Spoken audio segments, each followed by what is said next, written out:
We have a wonderful visitor this afternoon in Shane Owens. Welcome to Country Music Matters. Yeah, so glad to be here. Appreciate you having me. Shane, we've done a little bit on you, but kind of reintroduce yourself to our fans and tell us where you been and how you got started. Well, I grew up in a small town in Alabama, Sampson, Alabama. Grew up singing gospel songs in church, and that's how I got my start singing. But I've always had a great passion for country music.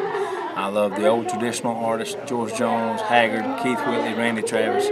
Randy's a part of my record as well. He's my executive producer, so we're just doing what the good Lord blessed us to do. Now, how did that come about with Randy Travis?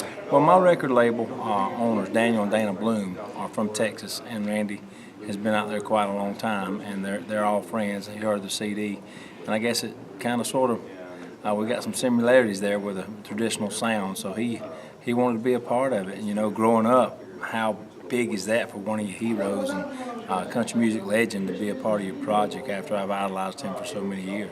Now, we do know a mutual friend, Richie Eckhart, and he's been a big part of your career. Richie was the one who kept saying, you need to check him out, and I did, and Ricky was right on the money. Well, Richie's been like a brother to me. You know, he's been with Toby Keith almost 20 years. He plays guitar with Toby, and he handles all my tour manager stuff. And he's just a great guy to have in your corner, and we've become real close. And like I say, he's like a brother to me.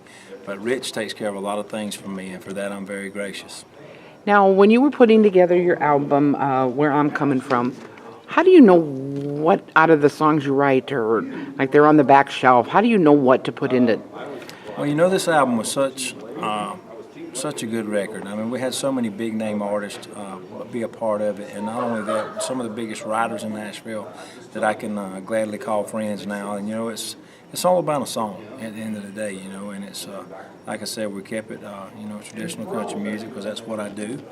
And you know, by the way, everybody's talented in their own way. I want to get that in there. I have nothing against any other genre, but I'm sticking to my roots, and that's the way I was raised. But I've just been blessed in so many aspects to have some of the biggest names in country music, whether they're producers, artists, or songwriters, want to be a part of my music. Do you feel it's tough sticking to who you are? It's tough, but I see things changing. I see the pendulum toward traditional country music swinging more back our way, and people like me and Mo Pitney and William Michael Morgan and some of those other artists like that, I think we're going to be just fine. Now, when you come from a small town, do you feel you're more grounded as a person as opposed to living big city life? Absolutely. You know, I was raised, like I said earlier, Southern Baptist. My mom and dad demanded respect, and we were raised with old school tendencies. So I was taught at a very young age to respect everybody and love everybody, and I believe that goes a long way. Now, coming to Nashville, how hard were those stepping stones to finally just get things rolling? Well, you know, I tell everybody I'm a 14, 15-year overnight success. It took me a long time to get here, but, you know, I wouldn't trade it for anything because I've learned, you know, if it's worth having, you got to work hard for it. And if it's meant to be, it's all in God's timing. So, I mean, you know, it's a lot of hard work, but if I tell younger artists all the time, look, if you want to get into this, don't get in it thinking you're going to be rich overnight or it's going to come easy, because you can ask any artist here that's made anything of themselves. If it was easy, everybody would do it. Yeah. So I'm definitely glad I appreciate the way my career's unfolded. What did you find most interesting about this business? Just people.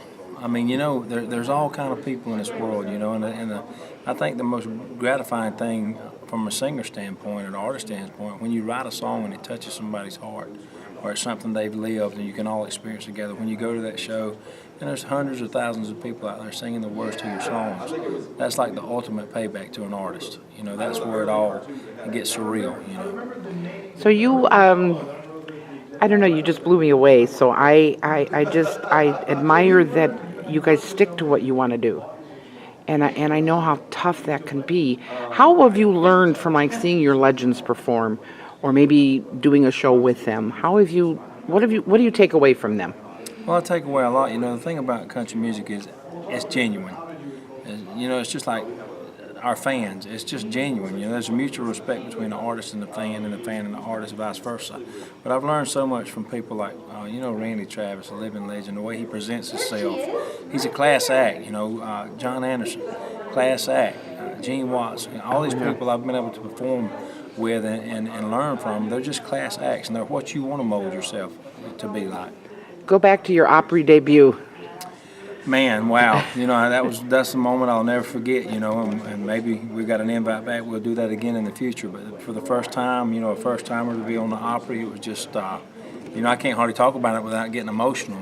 My mom went through a whole box of Kleenex that night, and it was such a blessing to have my family there to witness it. And I was also able to bring Randy out on stage as a special guest. So the Opry, to every country singer, whether you sell millions of records or not, if you play the Opry, they say you've done pretty good. Now you've done quite an extensive radio tour with your new song, "All the Beer in Alabama." How has that been accepted? How's that song going? Well, we got so much to be thankful for people at radio, because without them playing our records, we wouldn't be anything. It's up to the artists to surprise the fans and radio people with a song, and then it's the radio's job to turn around and surprise the people that listen to the radio. That's the way I look at it. But it's always good to get out there and actually meet the people that's playing your records, shake their hand, hug their necks, and let them know how much you appreciate them. So we've done well. Now, when you consider new music, and like say you're at a show and you're going to throw a few new songs out, do you kind of take from the feedback of fans? How well is this? You think I should? You think in your mind, should I use this one next? Should I not? Should I? I know fans have a big part in what you put out. Well, absolutely. You can't fake it. They know it's real, and that's the one thing about this record.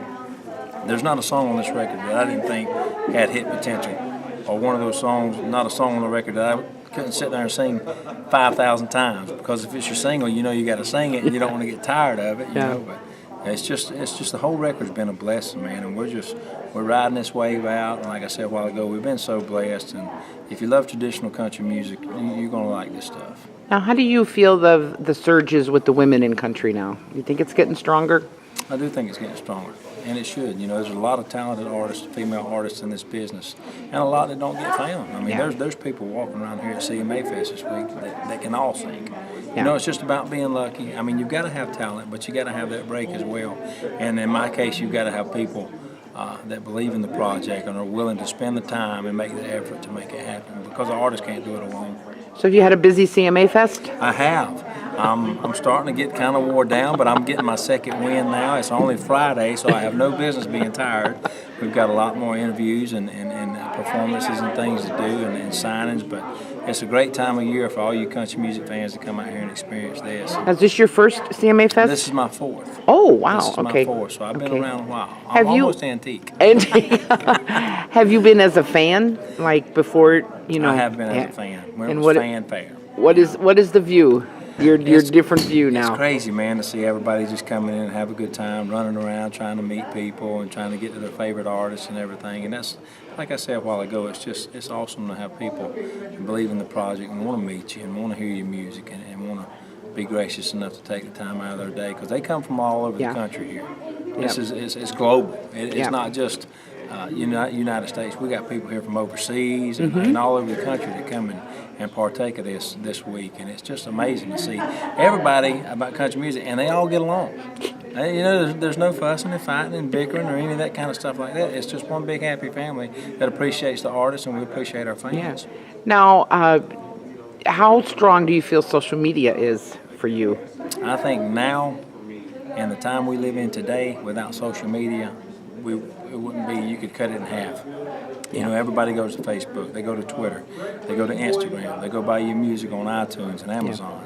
Without the internet, we'd all kind of be in a mess. Yeah.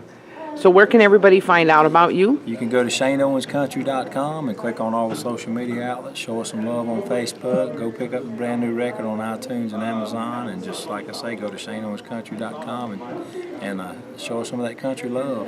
So what do you have going on for the rest of the year, even though it's about half over? Well, my new single is number 23 right now on Music Row, and it's kind of done.